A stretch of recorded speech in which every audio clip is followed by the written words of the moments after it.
Good morning, everyone. Very good to see you guys. We're all ready for the weekend, I'm sure. You guys all doing well? Yeah? Good. Okay, so this morning we are fully transitioning into the 19th century, and I'd like us to start off on page 245 of the Reader and look at what Thomas Jefferson gives us as president. When Thomas Jefferson comes into office, he's our third president of the United States, of course, had been the author of the Declaration of Independence, though that was not commonly known at the time and not something that he ran on when he became president of the United States. In fact, it really wouldn't be until towards the end of his presidency that people realized he was the author of the Declaration, and it won't become common knowledge really until the 1820s, during the decade in which Jefferson dies. Jefferson, though, is this truly interesting figure for all kinds of reasons. First of all, he's brilliant, and I don't think there's any question about that. He's a deeply, deeply intelligent man, extremely creative in everything he does, but gives us, obviously, those words in the Declaration: all men are created equal and endowed by their Creator with certain inalienable rights. Right? This is an incredible achievement. Even if this man had done nothing else during his lifetime, that would count for almost everything. But it turns out that as soon as the government begins under the U.S. Constitution, he joins that government and joins the administration of George Washington as first president of the United States. And Jefferson comes into a cabinet, and there'd never been a cabinet before, right? First presidency, first cabinet, not really knowing what his role would be. And it turns out that he and Alexander Hamilton just really, really disliked each other from the very beginning. And so they're both members of Washington's cabinet. And Thomas Jefferson is the Secretary of State, right, meaning he deals with foreign affairs, and Alexander Hamilton is the Secretary of the Treasury, both incredibly important positions, but they just clash all the time. And the way historians talk about this is that both Thomas Jefferson and Alexander Hamilton really wanted the kind of approval that only Washington could give, and they looked at him very much like sons fighting over a father's love. I don't know how accurate that is. That always seems to me to be a little too psychological in just looking at where these guys disagree with one another. But it's certainly a way of thinking about it. What we do know, though, is Jefferson ultimately leaves the administration. Hamilton does not. He stays with Washington till the end. But Jefferson leaves it, and he starts forming an opposition party to Washington.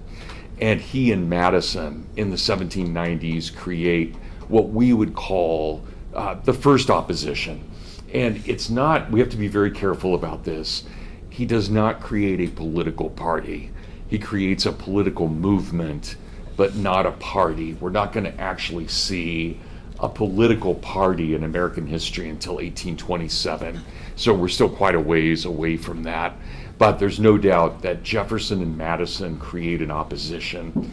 And in that opposition, they really favor two things. So in their opposition to Washington, they favored that the United States policy, in terms of foreign policy, should be pro-French and anti-British, despite this being the time when the French Revolution is occurring. So there's a lot of sympathy among Jefferson and his followers for at least what they perceive to be the French Revolution, even if it's not actually what's going on. But the other thing that Jefferson and Adams really fight for is almost complete laissez-faire in domestic policies. That is, they want the smallest government possible when it deals with domestic issues. So they want to be pro-France, but they also want to be at home very, very small. What we would probably today call libertarian is what they were going for in their domestic policy. Whereas Washington and Hamilton were much, much more interventionist in terms of what they thought the government should be doing. So Jefferson, when he comes to power in 1800, and it's a very, very close vote, it's him against John Adams. John Adams barely loses the election, but because it's a major change in leadership, so you can imagine you've got George Washington, his vice president, John Adams. Then you get George Washington again with his vice president, John Adams. And then in 1796, the people elect the vice president, John Adams, as president. So we can think of Washington and Adams as really one grouping. But then the third president comes from outside of that. And so we often regard, and I always think this is an exaggeration, but we often regard what we call the election of 1800 as the revolution of 1800, because you have such a sea change in the way government is being understood, but it's done peaceably. Right? There's no military coup, nothing like that. We just transfer power from John Adams over to Thomas Jefferson, and it works really smoothly. And so that's why it's called the Revolution of 1800. Much like if you think about in English history, you have the Glorious Revolution when William and Mary come in 1688. Yeah. Was the vice president always supposed to be the next president, or was that just like how it turned out? Yeah, that's really, no, it was never supposed to be that way. It's how it turned out. And the irony is the way it develops is it turns out it's rarely the vice president who becomes president. Adams is an exception. It's almost always the Secretary of State who becomes the next president. And that's something I do want you guys to know, because within the cabinet, the vice president doesn't count for a lot. He's there in case the president dies, and he doesn't have a role outside of being head of the Senate. That's his job as vice president, is he's head of the Senate. But the Secretary of State, that position is very powerful all the way up through Lincoln's administration. So the Secretary of State is always the second most powerful position. I know that doesn't make sense. We would think the vice president is, but that's not the way it worked out. It worked out that the Secretary of State is always the second most important person in an administration. And so we'll see, Madison is Jefferson's Secretary of State, Monroe is Madison's Secretary of State, John Quincy Adams is Monroe's Secretary of State. And so it goes like that. So basically president to Secretary of State. But your question's a great one. It would totally make sense that you would think the vice president would be it. And the vice president, we're living in a period right now where we have a pretty strong vice president. That has not always been the case. Quite often vice presidents have been just some scoundrels, but a lot of them just kind of impotent. But we've got a strong one right now. So you guys are seeing that play out because we've got a strong one, but it's not always that way by any means. Good. Okay, so let's look at what Jefferson says here. In fact, if somebody would read, that would be great. Just on 245, reading his inaugural address. So let me before somebody reads, let me just give you a quick background on this. Remember, Jefferson barely won the presidency. It was like so close. And he gets the Methodist and the Baptist votes, which is what puts him over the top. It's why he's able to defeat John Adams. John Adams has the Presbyterian and the Anglican votes, but Thomas Jefferson gets the Baptists and the Methodists. And everything's religious at this point, right? So, and we'll talk more about that in a bit, but everything's very religious. So the fact that the Baptists throw their support to Jefferson is very telling. And so he wins. He then comes into power, and he is trying to make sure that nobody sees this as a violent upheaval from one administration to another.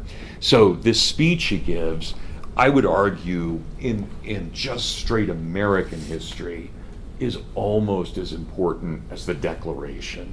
The Declaration obviously matters for world history, but for American history, this inaugural address is really important because Jefferson, being the first opposition to come in, is basically saying, look, it's not a violent revolution, right? Everything in the Constitution is going to stay in place.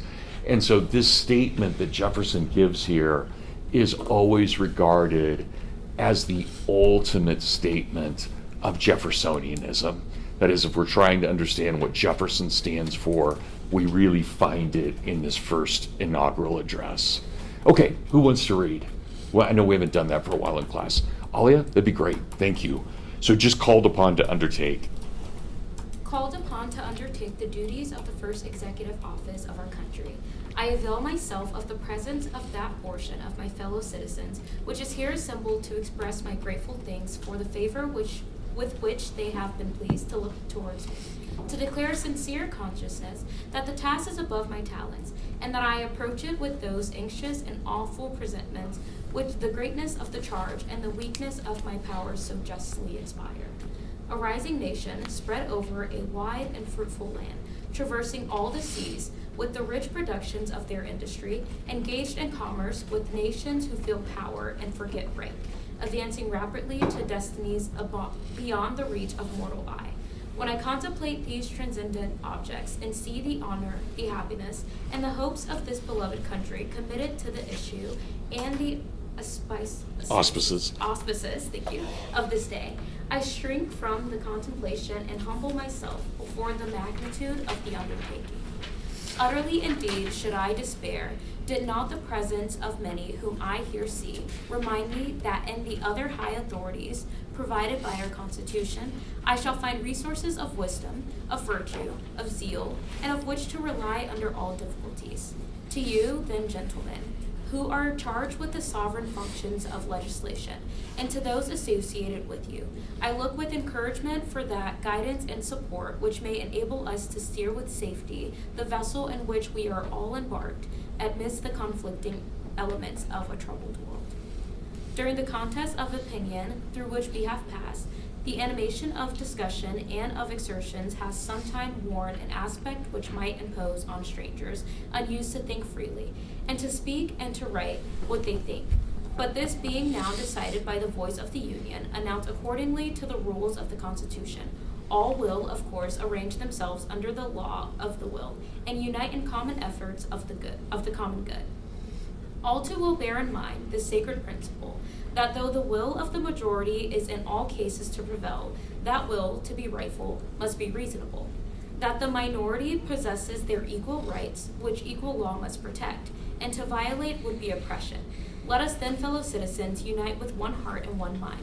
Let us restore to social intercourse that harmony and affection without which liberty and even life itself are but dreary things. And let us reflect that having banished from our land that religious intolerance under which mankind so long bled and suffered, we have yet gained little. If we countenance a political intolerance as despotic, right? Yep, despotic. Thank you. Yep. As despotic, as wicked, as capable of as bitter and bloody persecutions.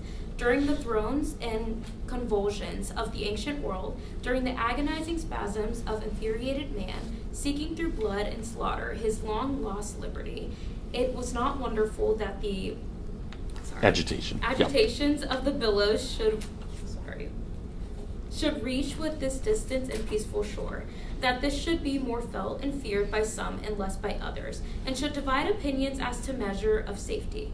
But every difference of opinion is not a difference of principles. We are all Republicans. We are all Federalists. If there be any among us who would wish to dissolve this union or to change its Republican form, let them stand undisturbed as monuments of the safety with which error of opinion may be tolerated, where reason is left free to combat it. I know indeed that some honest men fear that a Republican government cannot be strong, that this government is not strong enough. But would the honest patriot in the full tide of successful experiment abandon a government which has so far kept us free and firm, on the theoretic and visionary fear that this government, the world's best hope, may by possibility want energy to preserve itself? I trust not. I believe this. On the contrary, the strongest government on earth, I believe it the only one, where every man at the call of the law would fly to the standard of the law, and would meet invasions of the public order as his own personal concern. Sometimes it is said that man cannot be trusted with the government of himself. Can he then be trusted with the government of others? Or have we found angels in the form of kings to govern himself? Let history answer this question. All right, let's stop there, Alia. You did a great job. Thank you. Very nice. So let's think about the rhetoric here that Jefferson uses. Notice he's a beautiful writer, right, in every way. I mean, even things like infuriated man, right? It's just a great way of putting what the old world is. But I want to point this out, and I hope that you guys saw this as we were listening to Alia. Think about, first of all, on page 245, we have this vision of what America is. He tells us, right, line 7, a rising nation spread over a wide and fruitful land, traversing all the seas with the rich production of their industry, engaged in commerce with nations who feel power and forget right, advancing rapidly to destinies beyond the reach of mortal eye. That's Shakespearean in the way that he's writing this, and he's imagining what the future is. Now, this is something, and I want you guys to know this, and it's just mind-boggling to think about. But when Jefferson gives this address in 1801, think, and I should have brought a map in today, but think about what the United States looked like. Almost every single American lived on the Atlantic coast. So in 1801, almost everybody is within 50 to 60 miles of the Atlantic coast, sometimes a little bit farther, like places like Pennsylvania, but not many, right? Almost the whole population of America is just hugging the Atlantic. And there's a line, an important line called the fall line, just F-A-L-L, the fall line. And the fall line is that area which divides water that flows into the Atlantic versus water that flows towards the Ohio and the Mississippi. And most Americans, because of the way land transportation worked, could not live on the other side of the fall line. They needed to be able to get their goods to the Atlantic so that they could trade. So that's why there's so much concentration of population just on the Atlantic coastline. But by 1846, so just 45 years later, we control San Diego, Los Angeles, San Francisco, Portland, and Seattle. Right? That's unbelievable that no people ever, anywhere in the history of the world, has ever expanded that quickly. To go from hugging the Atlantic coastline in 1801 to controlling the Pacific coast in 1846 is nothing shy of just shocking. Right? It's just, it never happened before.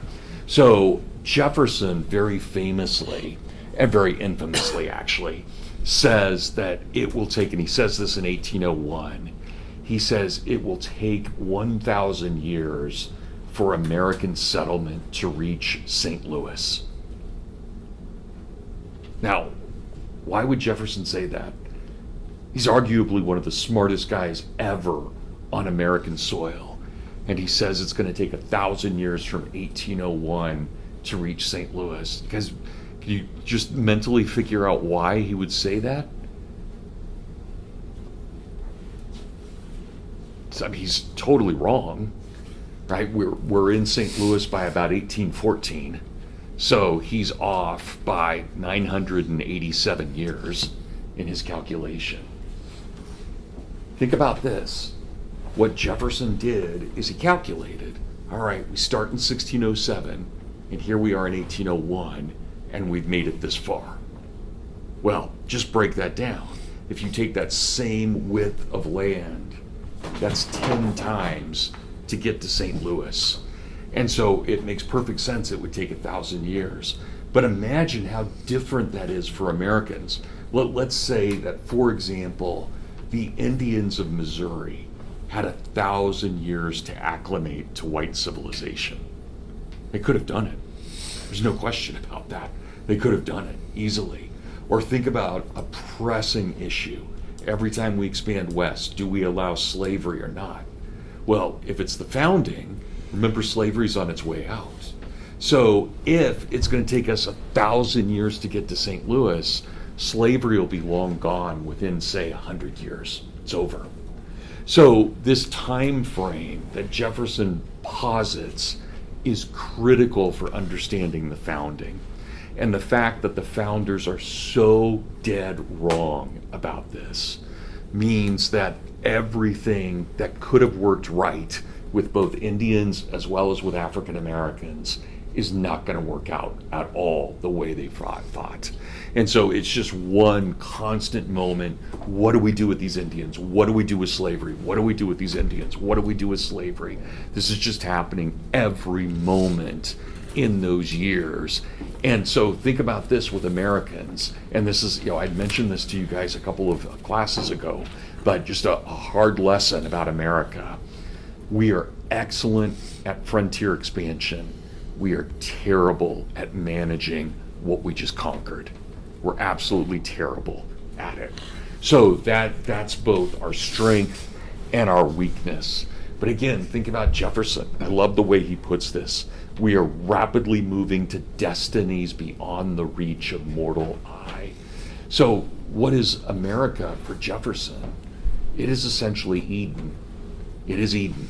Right? Jefferson's not religious, so that's not how he's thinking. But that's what he's talking about. America is, for all intents and purposes, Eden. And look what he says. Turn the page, page 246.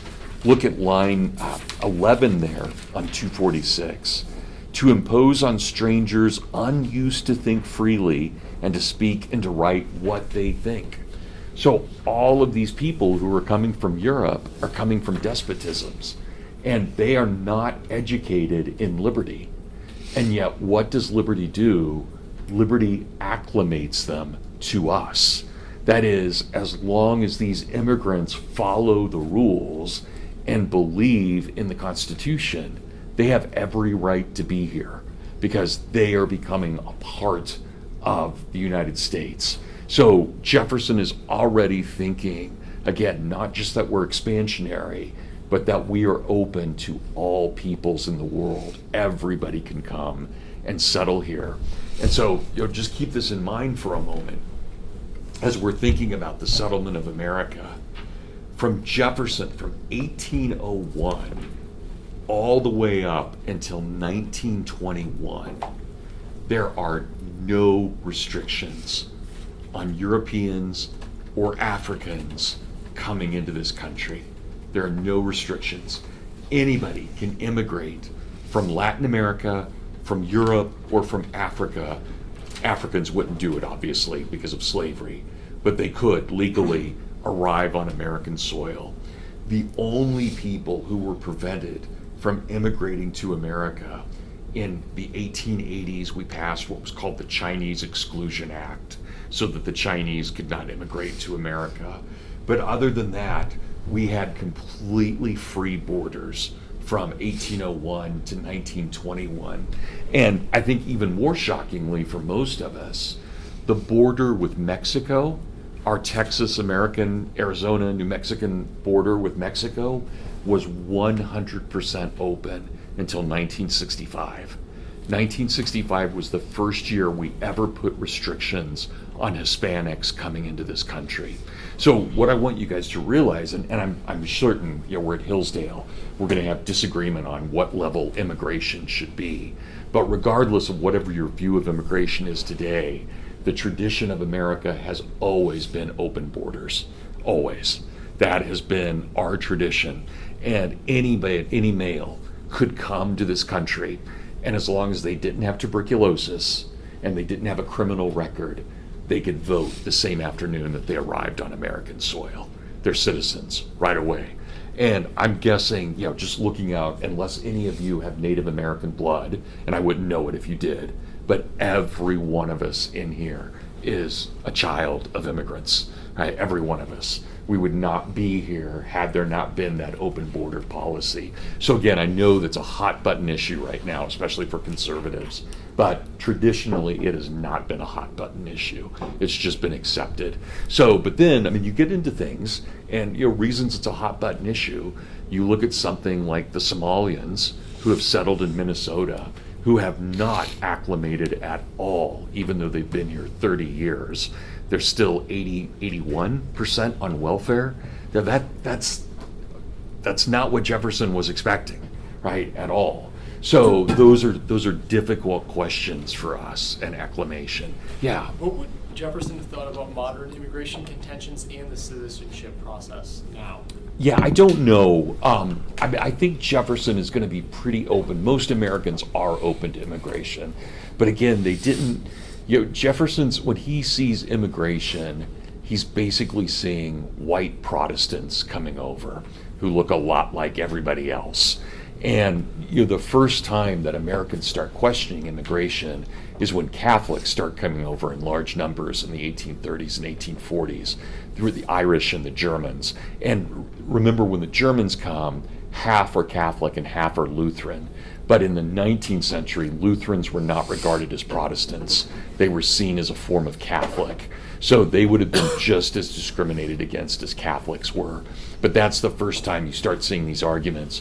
Maybe we should restrict immigration. And there's a whole movement called the nativist movement that tries to stop immigration overall. They fail, but they do try and stop it. And they call themselves the Know Nothings. And they're a pretty powerful group, especially in the 1850s.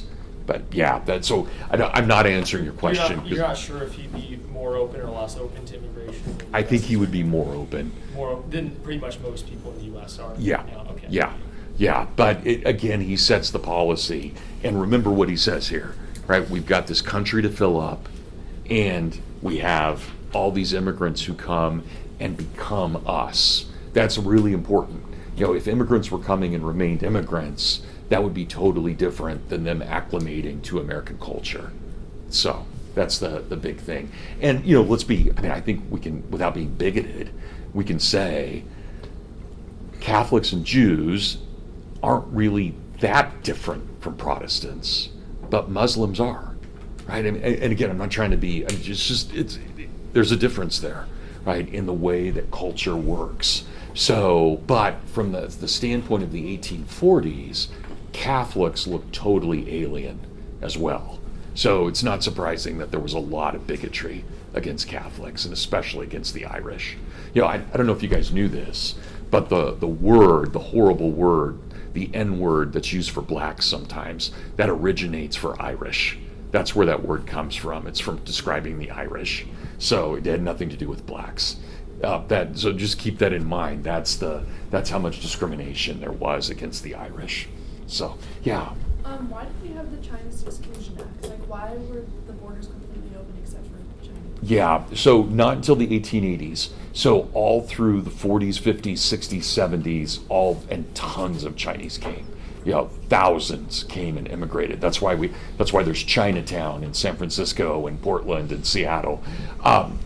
There became this fear that there were so many Chinese coming into California and to the West Coast that because they weren't Christian, they typically were Buddhist, if anything, that they were bringing in something that was totally alien to American culture. And so I'm not defending it. I think it was a terrible decision, but they stop it in the 1880s. And here, this is also interesting. Japanese keep coming until 1905. And then in 1905, Teddy Roosevelt signs a gentleman's agreement with the Emperor of Japan that no more Japanese immigrants will come to America. It's not law, but there is a gentleman's agreement that they won't. So there was definitely a lot of anti-Asian bias in American culture, very strong. Again, mostly because they weren't Christian. That was the big thing. But also, how to say this without, I don't want to sound bigoted here. But for example, if a white person really explored Chinese culture, what they would be doing is they would be going into the opium dens, and where the Chinese would sell really hardcore, like heroin, they're selling to whites, and people would just get wasted in these opium dens. And so that was kind of how Americans perceived the Chinese, that they were basically our drug dealers. In the same way that we might think of cartels now, is how they saw the Chinese then. So, good. Okay, anybody else on this? Okay, so again, I'm not trying to make a statement where we should be right now. I just want you guys to know historically, we have always been open, just always. It's the people who have restricted immigration have always been seen as anti-American rather than pro-American. So that's the tradition of where we come from. Okay, but then what else does Jefferson say?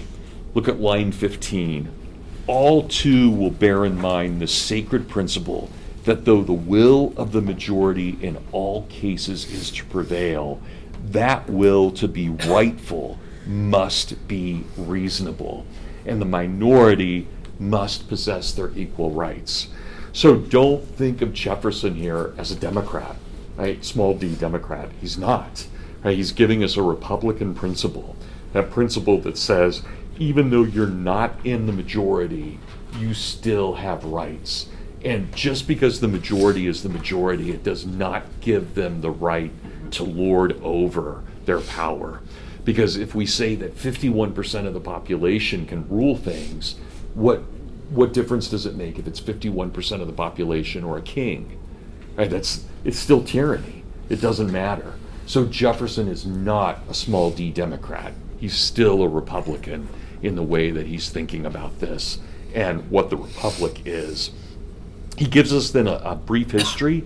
What is Europe? Europe is the history of infuriated man. We won't do that here in America. Why? Because we automatically allow religious tolerance. And why was there infuriated man in Europe? Because the religions fought with one another. They won't do that in America. They'll get along with one another.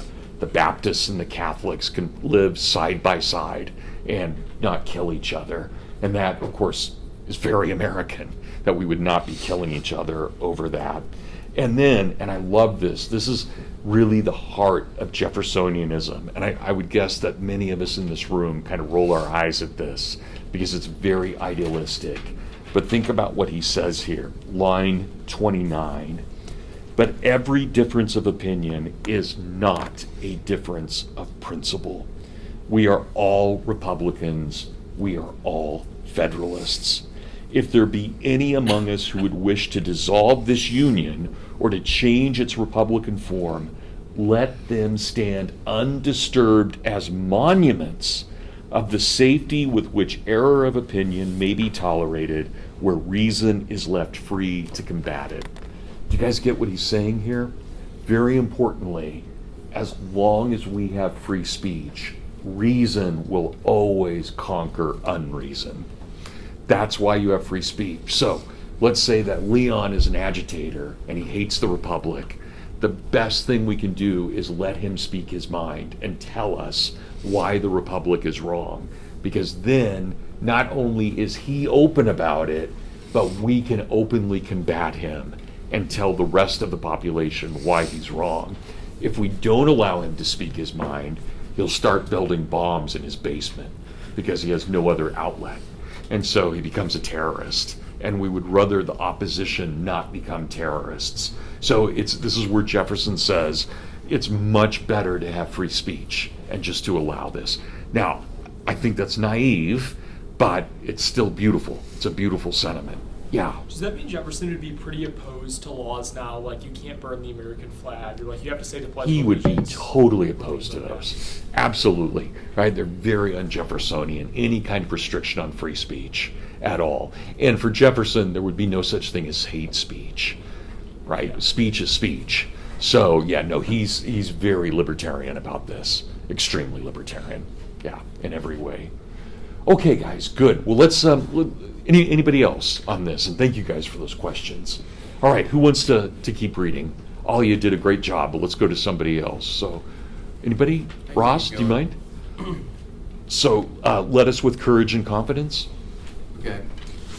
Let us then, with courage and confidence, pursue our own federal and republican principles, our attachment to union and representative government, kindly separated by nature and a wide ocean front, the exterminating havoc of 1/4 of the globe, too high-minded to endure the degradation of the others, possessing a chosen country, with room enough for our descendants to the thousandth generation, entertaining a due sense of our equal right to the use of our own faculties, to the acquisition of our own industry, to honor and confidence from our fellow citizens, resulting not from birth, but from our actions and their sense of them, enlightened by a benign religion, professed indeed and practiced in various forms, yet all of them inculcating honesty, truth, temperance, gratitude, and the love of man, acknowledging and adoring an overruling providence, which by all its dispensations proves that it delights in the happiness of man here and his greater happiness hereafter. With all these blessings, what more is necessary to make us a happy and prosperous people? Still one thing more, fellow citizens, a wise and frugal government, which shall restrain men from injuring one another, shall leave them otherwise free to regulate their own pursuits of industry and improvement, and shall not take from the mouth of labor the bread it has endured. This is the sum of good government, and this is necessary to close the circle of our felicities. About to enter, fellow citizens, on this exercise of duties which comprehended everything dear and valuable to you, it is proper you should understand what I deem the essential principles of our government, and consequently those which ought to shape its administration. I will compress them within the narrowest compass they will bear, stating the general principle, which, but not all its limitations, equal and exact justice to all men, of whatever state or persuasion, religious or political, peace, commerce, and honest friendship with all nations, entangling alliance with none, the support of the state government and all their rights as the most competent administrations for our domestic concerns, and the surest bulwarks against anti-republican tendencies. The preservation of the general government in its whole constitutional vigor as the sheet anchor of our peace at home and safety abroad. A zealous care of the right of election by the people, a mild and safe corrective of abuses which are lopped by the sword of revolution, where peaceable remedies are unprovided, absolute acquiescence in the decisions of the majority, the vital principle of republics, from which is no appeal but to force, the vital principles and immediate parent of despotism. A well-disciplined militia, our best reliance in peace, and for the moments of war till regulars may relieve them. The supremacy of the civil over the military authority. Economy in the public expense, that labor may be lightly burdened. The honest payment of our debts and sacred preservation of the public faith. Encouragement of agriculture and of commerce in its handmaid. The diffusion of information and can you help me with that? Yeah, where you at?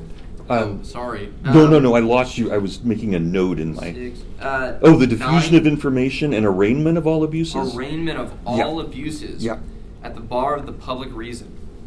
Freedom of religion, freedom of the press, and freedom of person, under the protection of the habeas corpus, and trial by juries impartially selected. These principles form the bright constellation which has gone before us, and guided our steps through an age of revolution and reformation. The wisdom of our sages and blood of our heroes have been devoted to their attainment. They should be the creed of our political faith, the text of civic instruction, the touchstone by which to try the services of those we trust, and should we wander from them in moments of error or of alarm, let us hasten to retrace our steps and to regain the road which alone leads to peace, liberty, and safety. I repair then, fellow citizens, to the post you have assigned me, with experience enough in subordinate offices to have seen the difficulties of this, the greatest of all.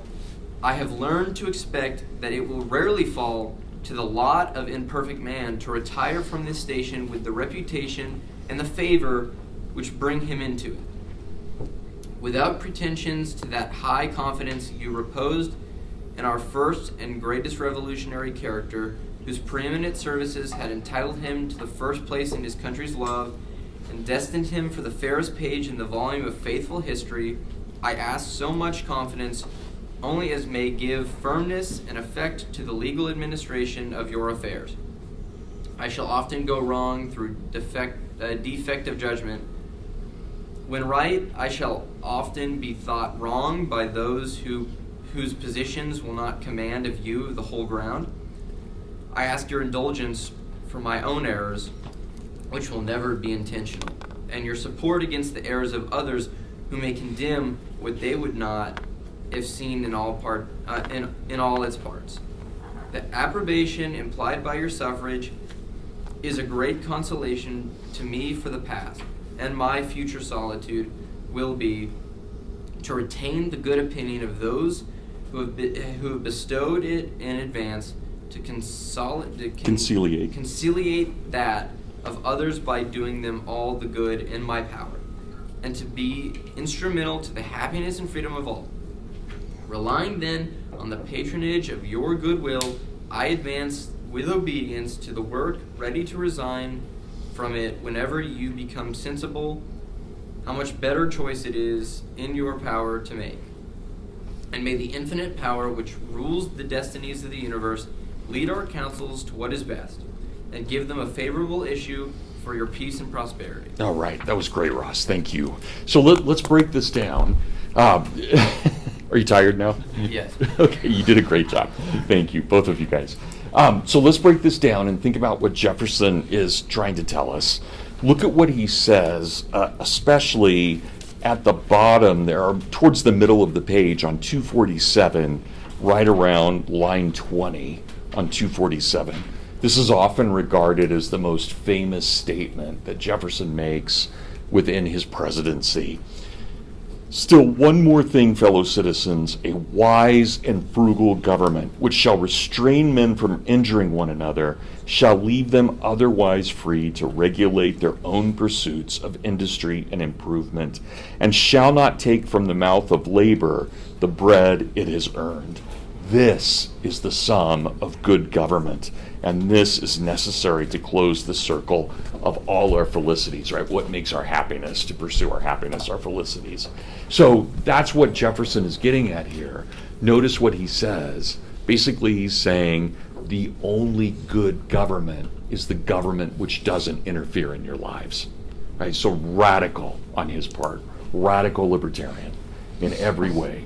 So the government's job is not to mess with you at all, right? All it's supposed to do is protect your happiness, meaning that it creates a society and structure in which you can flourish. Right? So that's what Jefferson is going for here.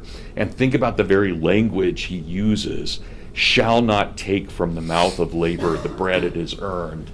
You guys, this will become knowledge to you guys by the end of the semester. Well, by the time we get to the midterm, that's Lincoln in every way, right? Why should blacks not be enslaved? Because they have earned their labor, right? So Lincoln is just going to identify in every way with this statement from Jefferson, and it'll be his main argument against slavery. And then notice, what does Jefferson say? He starts giving us policy positions. He tells us, right, that if you look there on line 31 of that page, equal and exact justice to all men of whatever state or persuasion, religious or political, peace, commerce, and honest friendship with all nations, but entangling alliances with none. So there goes NATO. There's no NATO in Jefferson's vision here at all. We don't entangle ourselves with other people. So trade with everyone, but never form an alliance with anyone. And that, again, that's so similar to what George Washington had said, almost identical, that we can really take that as canon for the revolutionary generation, that we are not to form alliances with other people at all.